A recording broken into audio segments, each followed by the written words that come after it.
আমি ব্যক্তিগতভাবে টোটোর প্রতি তেমন আকৃষ্ট ছিলাম না। আমার এক বন্ধুর এই টোটোটা আমি কিনে নিয়ে আসছিলাম। তো নিয়ে আসার পরে চোখের সামনে দেখতে পেলাম টোটোটা আস্তে আস্তে আস্তে আস্তে অনেক বড় হয়ে যাচ্ছে। তো টোটো যে এভাবে বড় হয় এটা আমার ধারণা ছিল না।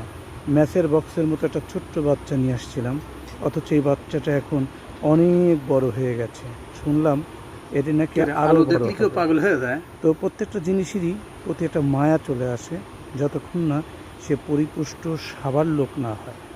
তো মোটামুটি টোটোটা দেখে আমার খুব ভালো লাগছে, কারণ অনেক দিন পর এই টোটোটার সঙ্গে আমার সাক্ষাৎ হলো। যখন খাবার ছিটে দেওয়া হচ্ছিল তখন টোটোগুলো খুব সুন্দর করে খেলা করছিল।